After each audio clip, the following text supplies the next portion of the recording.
بسم اللہ الرحمن الرحیم۔ حضور علیہ الصلوۃ والسلام کے بچپن کے معجزات اور آپ کی والدہ محترمہ کی وفات۔ حضرت حلیمہ رضی اللہ تعالی عنہا کا بیان ہے کہ آپ صلی اللہ تعالی علیہ وآلہ وسلم کا گہوارہ یعنی جھولا فرشتوں کے ہلانے سے ہلتا تھا اور آپ بچپن میں چاند کی طرف انگلی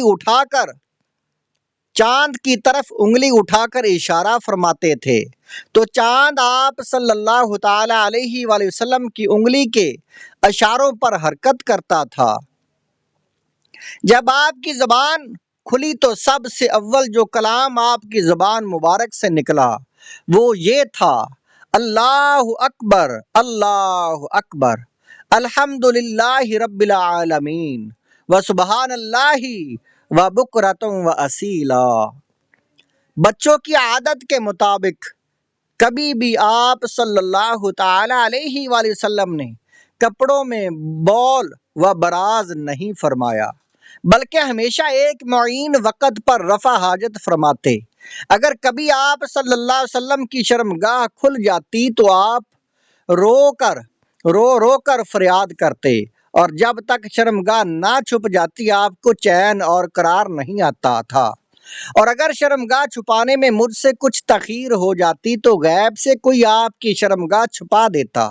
جب آپ اپنے پاؤں پر چلنے کے قابل ہوئے تو باہر نکل کر بچوں کو کھیلتے ہوئے دیکھتے، مگر خود کھیل کود میں شریک نہیں ہوتے تھے۔ لڑکے آپ کو کھیلنے کے لیے بلاتے تو آپ فرماتے کہ میں کھیلنے کے لیے نہیں پیدا کیا گیا ہوں۔ مدارج النبوت، جلد نمبر 2، صفحہ نمبر 61۔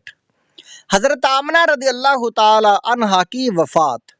حضور اقدس صلی اللہ تعالی علیہ وآلہ وسلم کی عمر شریف جب 6 برس کی ہو گئی تو آپ کی والدہ ماجدہ رضی اللہ تعالی عنہا آپ صلی اللہ تعالی علیہ وآلہ وسلم کو ساتھ لے کر مدینہ منورہ آپ کے دادا کے ننہال بنو عدی بنی نجار میں رشتہ داروں کی ملاقات یا اپنے شوہر کی قبر کی زیارت کے لیے تشریف لے گئیں۔ حضور صلی اللہ تعالی علیہ وآلہ وسلم کے والد ماجد کی باندی ایمن بھی اس سفر میں آپ کے ساتھ تھیں۔ وہاں سے واپسی پر ابوا نامی گاؤں میں حضرت بی بی آمنہ رضی اللہ تعالی عنہا کی وفات ہو گئی اور آپ وہیں مدفون ہیں۔ والد ماجد کا سایہ تو ولادت سے پہلے ہی اٹھ چکا تھا، اب والدہ ماجدہ کی آغوش شفقت کا بھی خاتمہ ہو گیا، لیکن حضرت بی بی آمنہ رضی اللہ تعالی عنہا کا یہ در یتیم جس آغوش رحمت میں پرورش پا کر پروان چڑھنے والا ہے، وہ ان سب ظاہری اسباب تربیت سے بے نیاز ہے۔ حضرت بی بی آمنہ رضی اللہ تعالیٰ عنہ کی وفات کے بعد حضرت ایمن رضی اللہ تعالی عنہا آپ صلی اللہ تعالی علیہ وآلہ وسلم کو مکہ مکرمہ لائیں اور آپ کے دادا عبد المطلب کے سپرد کیا، اور دادا نے آپ کو اپنی آغوش تربیت میں انتہائی شفقت و محبت کے ساتھ پرورش کیا، اور حضرت ایمن رضی اللہ تعالی عنہا آپ کی خدمت کرتی رہیں۔ جب آپ صلی اللہ تعالی علیہ وآلہ وسلم کی عمر شریف 8 برس کی ہو گئی تو آپ کے دادا عبد المطلب کا بھی انتقال ہو گیا۔ ابو طالب کے پاس حضرت عبد المطلب کی وفات کے بعد آپ صلی اللہ تعالی علیہ وآلہ وسلم کے چاچا ابو طالب نے آپ کو اپنی آغوش تربیت میں لے لیا، اور حضور صلی اللہ علیہ وسلم کی نیک خصلتوں اور دل لبا دینے والی بچپن کی پیاری پیاری اداؤں نے ابو طالب کو آپ صلی اللہ تعالی علیہ وآلہ وسلم کا ایسا گرویدہ بنا دیا کہ مکان کے اندر اور باہر ہر وقت آپ کو اپنے ساتھ ہی رکھتے، اپنے ساتھ کھلاتے پلاتے، اپنے پاس ہی آپ کا بستر بچھاتے، اور ایک لمحہ کے لیے بھی کبھی اپنی نظروں سے اوجھل نہیں ہونے دیتے تھے۔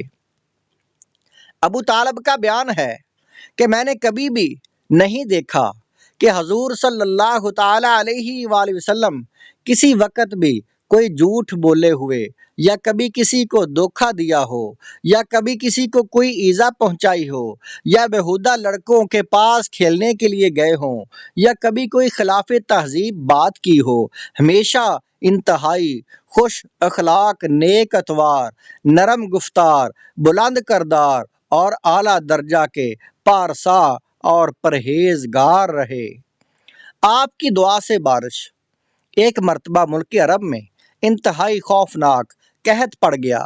اہل مکہ نے بتوں سے فریاد کرنے کا ارادہ کیا، مگر ایک حسین و جمیل بوڑھے نے مکہ والوں سے کہا، اے اہل مکہ، ہمارے اندر ابو طالب موجود ہیں جو بانی کعبہ حضرت ابراہیم خلیل اللہ علیہ السلام کی نسل سے ہیں اور کعبہ کے متولی اور سجادہ نشین بھی ہیں۔ ہمیں ان کے پاس چل کر دعا کی درخواست کرنی چاہیے۔ چنانچہ سرداران عرب ابو طالب کی خدمت میں حاضر ہوئے اور فریاد کرنے لگے، اے ابو طالب، قحط کی آگ نے سارے عرب کو جھلسا کر رکھ دیا ہے۔ جانور گھاس پانی کے لیے ترس رہے ہیں اور انسان دانہ پانی نہ ملنے سے تڑپ رہے ہیں، تڑپ تڑپ کر دم توڑ رہے ہیں۔ قافلوں کی آمد و رفت بند ہو چکی ہے اور ہر طرف بربادی و ویرانی کا دور دورہ ہے۔ آپ بارش کے لیے دعا کیجیے۔ اہل عرب کی فریاد سن کر ابو طالب کا دل بھر آیا اور حضور صلی اللہ علیہ وسلم کو اپنے ساتھ لے کر حرم کعبہ میں گئے اور حضور صلی اللہ علیہ وسلم کو دیوار کعبہ سے ٹیک لگا کر بٹھا دیا اور دعا مانگنے میں مشغول ہو گئے۔ درمیان دعا میں حضور صلی اللہ علیہ وسلم نے اپنی انگشت مبارک کو آسمان کی طرف اٹھا دیا اور ایک دم چاروں طرف سے بدلیاں نمودار ہوئیں اور فوراً ہی اس زور کا بران رحمت برسا کہ عرب کی زمین سیراب ہو گئی۔ جنگلوں اور میدانوں میں ہر طرف پانی ہی پانی نظر آنے لگا۔ چٹیل میدانوں کی زمینیں سرسبز و شاداب ہو گئیں۔ قحط دفع ہو گیا اور کال کٹ گیا اور سارا عرب خوشحال اور نہال ہو گیا۔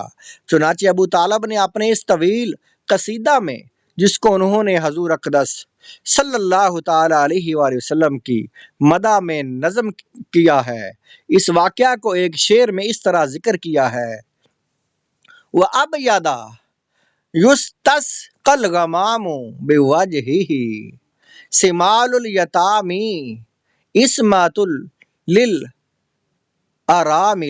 یعنی وہ حضور صلی اللہ تعالی علیہ وآلہ وسلم ایسے گورے رنگ والے ہیں کہ ان کے رخ انور کے ذریعہ بدلی سے بارش طلب کی جاتی ہے۔ وہ یتیموں کا ٹھکانہ اور بیواؤں کے نگہبان ہیں۔ یہ شعر امام زرقانی نے اس کو المواہب الدنیا میں جلد نمبر 1 صفحہ نمبر 190 پر یہ قصیدہ لکھا ہے۔